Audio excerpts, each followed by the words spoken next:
Welcome to another episode of Bourbon and Data Breaches, where we cover 5 of the most interesting data breaches from this last week and one of our favorite bourbons. I'm Steve. I'm Connor. Paul. Hi, I'm John. Great. What happened this week? Okay, guys, I'm gonna go ahead with the first story of the evening, and coming from our favorite continent, Australia. Australia is now going to fine firms up to 50 million Australian dollars for data breaches. They've approved a bill to amend the country's privacy legislation, significantly increasing the maximum penalties to $50 million for companies and data controllers who suffered large-scale data breaches. It also said the financial penalty introduced by the new bill is set to whichever is greater, $50 million, 3 times the value of any benefit obtained through the misuse of information, and 30% of the company's adjusted turnover in the relevant period. Woo! What does it say about this? I'm a little torn on this because while I think it's good that there are consequences to data breaches, right? I don't think that it should be applied across the board. I think that some companies get hacked despite their best efforts, and those companies are already handicapped because the Australian government does not allow Halfback, right? So companies can't do everything that they should be able to do because there's laws that prevent them from doing so. So I think fines for gross negligence makes complete sense, and I fully support that. But I'm seeing fines without those fines actually going to the people impacted by the breach. So I feel like the legislation may be good, but I'd like to see it be more specific, if that makes sense. I want to say one thing. You mentioned Australia doesn't have Halfback, and this story actually happened on November 18th. Where they were planning to launch like a Halfback plan against cyber attackers. Well, so I think that's the Australian government, which will do Halfback, but they still don't let individual companies do Halfback, right? I see. So it's like, the World Cup is currently on. It's like if you had a soccer team, but you could only play defense, right? So you're not going to win that way. You just not lose. Defense wins games, Steve. No. In actual reality, I think it's really interesting that they did a 30% of revenues. When you look at probably one of the most sweeping laws from the EU, only does 2% with a cap of 10 million. I think that 30% seems significantly high for an Australian law, right? If GDPR is going to do 2% or up to 10 million, 30% uncapped seems a little excessive, but again, that's my opinion. Yeah, I think the threshold, like John's saying, the amount of the fine, either percentage or cap, 40 million, it's almost like if a regulation makes you say, well, who needs ransomware gangs when you got the Australian government? There's something a little off. Maybe it's the level. I'm not sure. Yeah, I love the percentage. Like that makes a lot of sense because, right, obviously, if you're a small company, you can't afford 10 million, right, or 40 million or whatever. But at the same time, it makes a lot of sense. Like you got to cap it at some point, right? Yeah, 30% seems excessive. I think that we already have a situation where companies have to only play defense. They have to be right 100% of the time. The hacker only has to be right once to break it. Data breaches are already the leading cause of small businesses going out of business. and now you're gonna have these across the board stiff fines. I think it has to be applied in a very reasonable manner, and I didn't see that in the law. I think if you're a giant Australian company who is wildly negligent in how you treat data, sure, great, like stiff penalties. But if you're a small business that did everything that they could, and they still got hacked, then there should be some sort of grace. So I think that written into the law, there needs to be clear language saying that this has to be for negligence, this has to have been preventable before any fines kick in. And I also think that the dollars should not go to the government, even though the government would never agree to this. The dollars should go into a pool that provides insurance to people negatively impacted by the breach. So there's 100% agreed with the comments and agree with that. What I think is interesting is the people who are making the assumptions of whether this was gross negligence or whatever have no technical expertise whatsoever. Well, so the lawmakers don't, but that there should be, so in the US, there's plenty of committees, right? That there should be a committee of cyber professionals in Australia Yep. that be able to weigh in on situations, right? Like, Yes. I would say if you got a committee of cyber professionals weighing in on the Uber verdict, 9 CISOs out of 10 would have said, don't send that guy to jail, right? So 100% agree. And Because I they've think you're lived- reiterating the point and completely agree. Yep, because they've walked in those shoes. yeah, if you're a judge who's not an expert in cyber law, you're not able to definitively say how cyber law should be interpreted.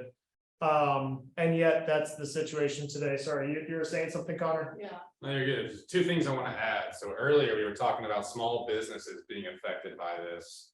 Something I want to point out is the new bill is set to whichever is greater. That means the minimum penalty, the minimum maximum is 50 million. Yeah, So that's the greatest. And then to add to that, no, that's the minimum, right? The minimum. what, 50 million is the Yeah. minimum. And then if you exceed that, it's higher. So that's- if you're Kangaroo Coffee and you make $1,000 of profit a month, 50 mil. then You're out of business, $50 million. out of business. But there's something else I want to chime in on. On sequitur to that point, we're talking about, having committees in place that are experts on this. The second bullet is, I like this one personally, 3 times the value of any benefit obtained through the misuse of information. To me, that actually implies some sort of negligence, right? The rest of the other two are kind of just really high numbers thrown out there. Well, but how do you? So my concern with that is you're not looking at long-term value of the data itself, right? Like, How do you know what the value of the misuse is, right? Because like I'll use it now, I'll use it 6 months from now, I'll use it a year from now.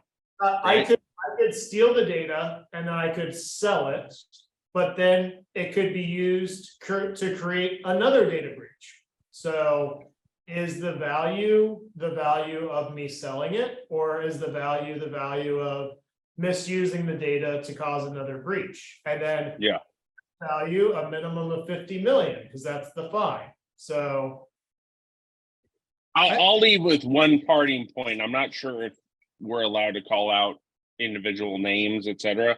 But I can't imagine like a Bernie Sanders trying to acknowledge a data breach and acknowledge $50 million versus the cost of a data breach, right? I don't think there's any politician, I'm unaware of any politician that could coherently talk about data breaches in a fair and reasonable way. Yeah. Yes, I would 100% agree. I just used probably one example. You can go any side whatsoever. I don't think anybody could actually try to acknowledge and pass legislation that barely addresses data breaches.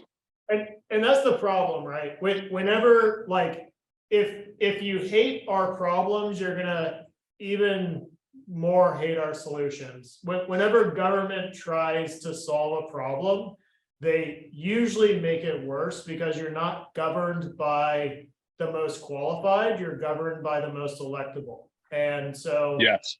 we have these privacy laws and data breach laws, and they're not being written by experts in the field. And they're usually written to be overly vague, so either they're ineffective or they're misapplied. Yes. 100% agreed. Okay, guys, let's move on to story number 2, because we are running like 10 minutes behind. So story number 2, Thanks, timekeeper. of course. Bourbon break's coming up. Okay, it's coming up. It's coming up.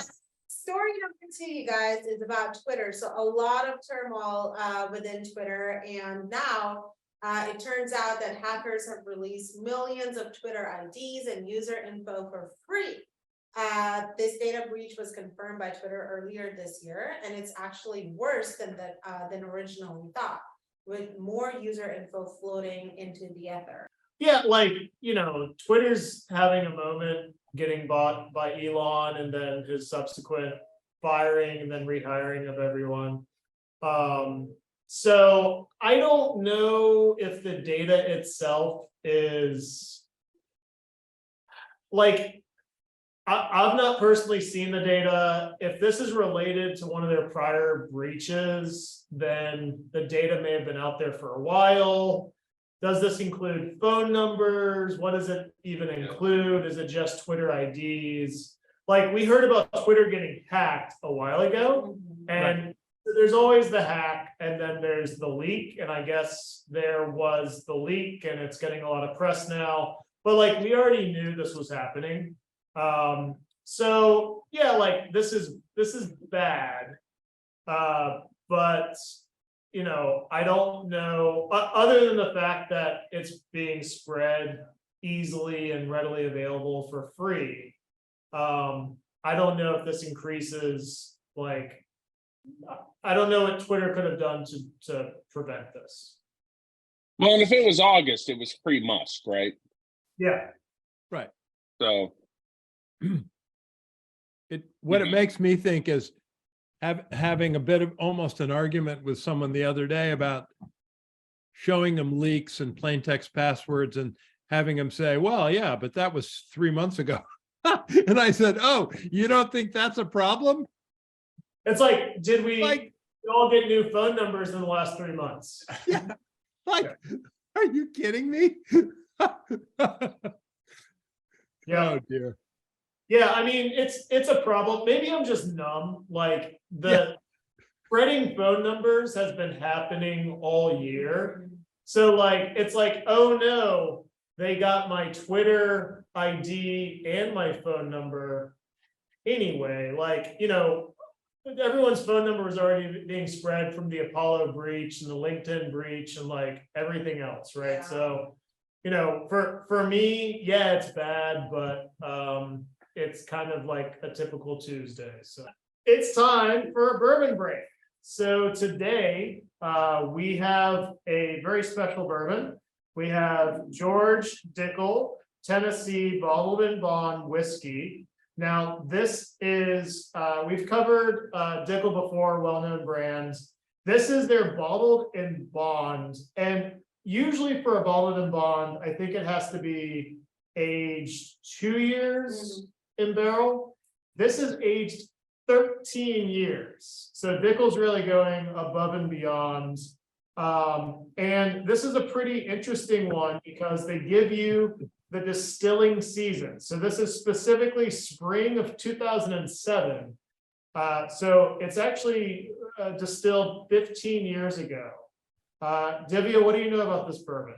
Okay, guys, so for this bourbon, I have, oops, it's not Slack. I have for you this beautiful website. It talks about it being bottled and bombed, and distilling season was fall 2008.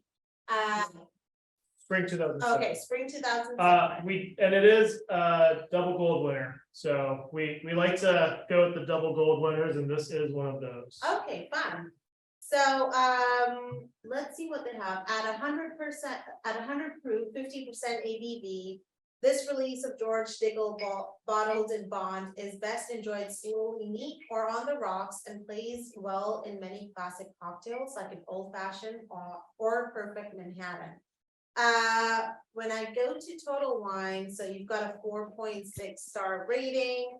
And what are people saying over here is that it's a George Dickel VIB returns to a 13-year age statement for a limited time. So it's a limited time bottle. This whiskey is approachable and balanced for its age and proof. Once again, they mentioned the date, that is spring 2007. It's the first spring vintage selected by master distiller Nicole Austin. Not really seeing any notes about this bourbon. So what do you guys smell and taste? Sure, so a quick correction, Bourbon and Bond must be aged for at least 4 years, so they're only overshooting by 9 years. Yeah. I've got strong opinions on this one, but I'd like to hear from Connor. Connor, what do you smell and taste on this bourbon? First of all, it tastes fantastic. Can't say anything else more. This is a fantastic bourbon. In terms of the taste, I mean, it's incredibly smooth. Maybe smell a little maple. Taste a little maple. Mapley pecan. So, on the nose, this one doesn't have much going on the nose. It's not overwhelmingly sharp with alcohol. And I wouldn't expect it to be at 13 years age, but it's kind of sour. Like they mentioned that they were like one of the first sour mashes. Like I'm getting a little sweetness on the nose. I'm getting a little like maybe a little vinegary on the nose, but that certainly does not come across when you taste it. So when you taste it, it's got a rich, warm, sweet flavor. It's got a good amount of oak in it. It's got a pretty long finish, and very little burn. So like the longer bourbon ages, typically the less the burn. Even at 100 proof, this goes down very smooth. So I highly recommend this as a sipping bourbon. This is a 13-year bottled and bond bourbon that I got for less than $50. So I think that this is a definite buy. Okay, that's been our bourbon break. So Dickel, bottled and bond, great buy. Probably one of the best we've reviewed so far this year. Cool. Gonna move on to story number 3. So story number 3, extra spicy. Lastpass actually got breached on my birthday. I'm not gonna say Again. Yeah, That's So it got that was the first breached. one. The Yeah. first breach was on August 24th. And now the breach is like, LastPass says hackers access customer data and you breached. The company added that once in, the threat actors also managed to access customer data stored in the compromised storage service. However, I remember when this breach happened, I got an email from them saying that don't be afraid, your passwords are safe. They're not. Say about this story. If you're a password So- manager, it's not so great to get breached all the time. Yeah. Yeah, So I'm gonna give a disclaimer, right? Like password managers are great, right? Please use password managers, Yeah. some of them. but with caution that Steve's gonna chime in now. But at the very least, you're doing something better than everybody else, right? Correct. Some of them are great. I don't disagree. I was just saying, like, don't let this turn you off from password managers, right? Well, I find it interesting that they were breached and then they claim that from the August breach, they were breached again. So information was stolen that let the hacker break in again. And that's not a rare scenario. No, Breached over and over and over by the same hacking group, right? Yes, 100% agreed. With ransomware gangs, if they ransom and you pay, you go on a special list and you're a special company because they're gonna attack you again. This time, They're a VIP, yeah, Yeah, you're a VIP, exactly. RIP. a VIC, right? You go right to the top of the list. You're a very important customer. Because they pay, very important payee. Oh, Jesus. Yeah, so this is not, and I don't know, I feel like the first breach, we can say, okay, like, it happens. Come on, Lastpass, like, your business is security, and you get breached twice in a year. You gotta do a lot of deep thoughts, little introspection there. Do you think they're trying to break like T-Mobile's record? But so I use T-Mobile, but I don't give T-Mobile all of my passwords, right? Yeah. It's a little bit of a It's scary. so different. Yeah, they only have your social. Right. But please, everybody keep in mind, a password manager makes a lot of sense. So, right, we don't want to disregard that. It does, but at the most basic emotional level. Password managers are a lot like bourbon, okay? At a fundamental level, they could all I'm really looking. I'm excited for this. they could all do the same thing, but quality is important, okay? 100% agreed. Agreed. Yeah. I recommend a password manager that lets you keep all of your passwords offline, not on the internet. Yep. I like password managers that don't get breached. So, I mean, fair ass. Simple as And, that. and authentication services that require MFA, No, but like, passwordless is gonna solve all of this, isn't it, Steve? right?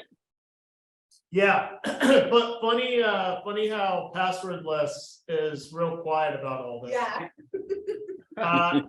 If you hand all of your security to another company, don't be surprised when that company gets breached. This is Okta, this is Lastpass, this is every MFA company or passwordless company on the planet. So you can't just give someone else your security and then security's done, right? It's just in someone else's hands. Connor, I feel like you have a hot take about this. I've been dwelling on it for a minute, so we can debate this topic, right? So based on what Steve just said, what's worse? If I use 2 or 3 passwords on my own for everything I subscribe to and I memorize those. Nope. If I give a passwordless approach to Lastpass, now if Lastpass is breached, everybody essentially has what service it is with the password. As opposed. That's why you have MFA, Connor. Well, I'm saying without MFA, exactly. But all I'm saying is I agree with Steve's point that the password is not dead. They're Right. both worse. There's a very easy solution, which is use unique passwords per service. Yeah. Right. And then don't put those online. There we go. Yeah, Right. honestly, easier. Yeah, there was a reason that I had multiple C-level execs at my company that had passwords under their keyboard that were extremely long because it was more secure than them trying to type in 4 characters. At least at least they were long. The under the keyboard is concerning. Yeah, it Yes. is. It was a locked building with alarms. It was a bank. I Right. mean, locks and alarms can be bypassed pretty easily. Okay, I'm gonna move on to story number 4, you guys. All right, let's And go. Story Let's number go. confirms that it was hit in a significant cyber attack by society isn't an 80s teen drama, but a persistent threat to customer data.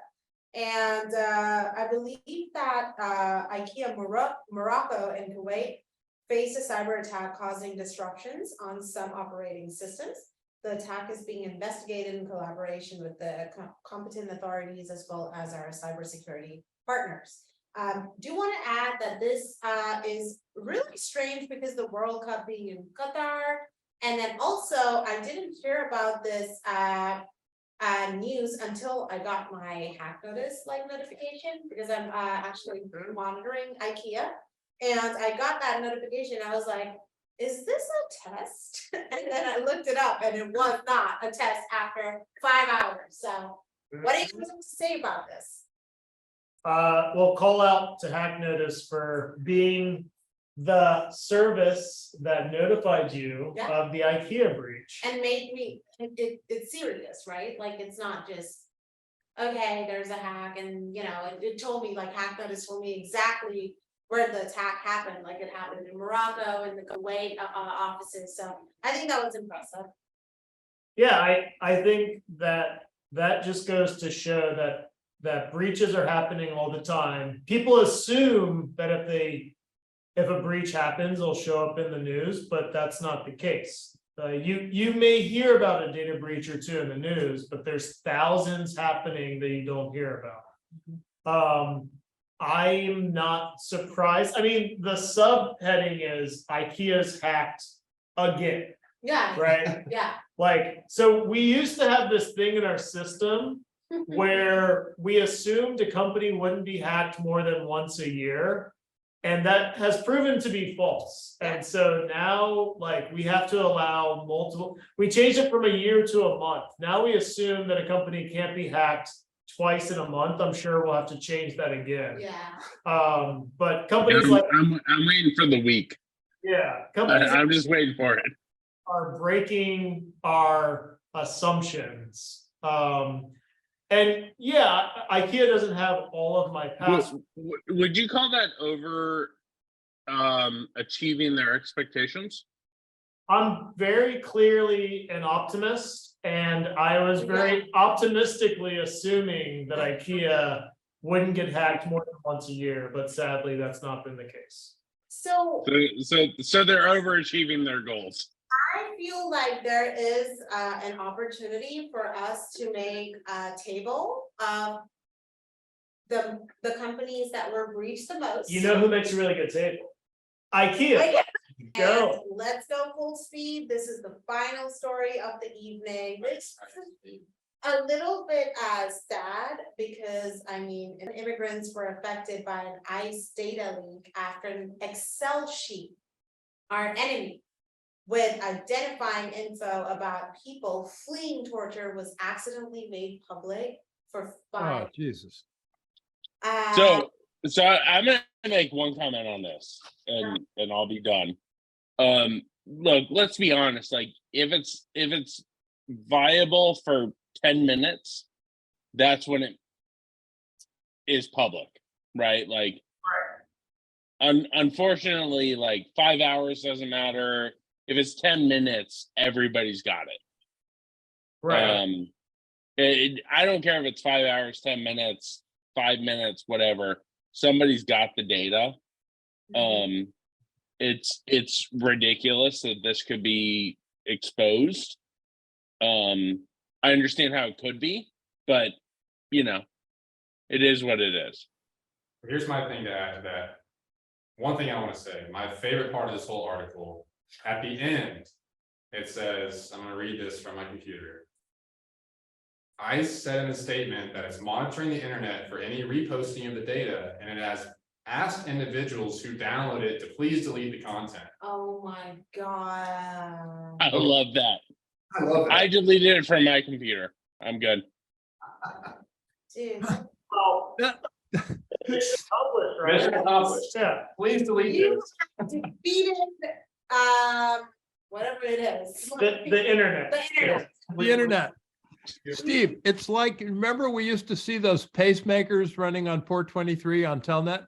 Yep, yep. And this, you'd look in the header and it would say, you are not authorized to access this data.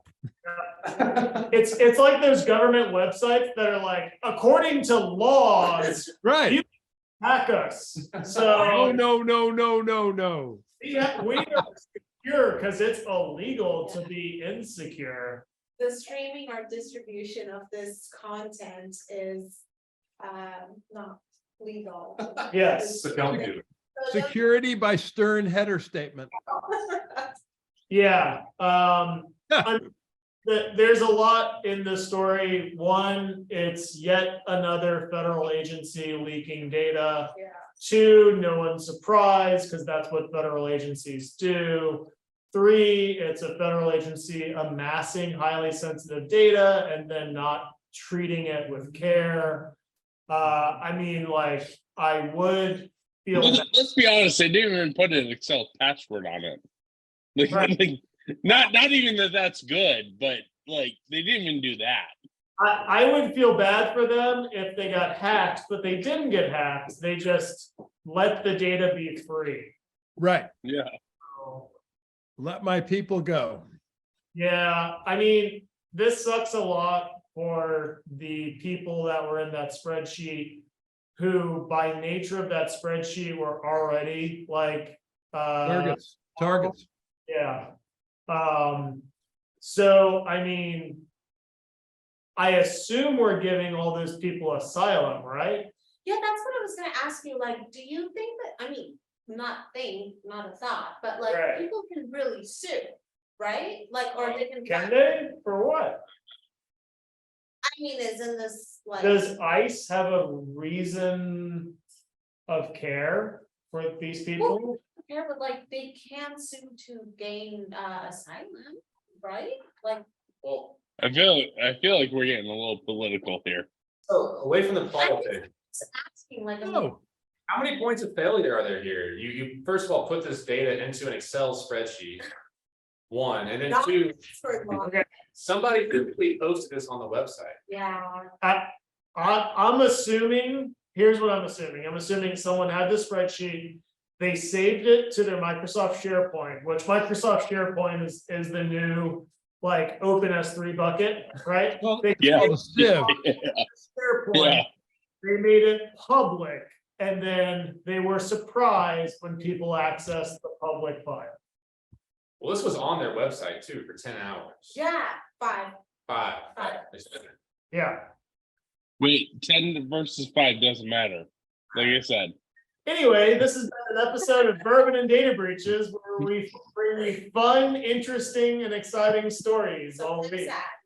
sad. Until next time, bye.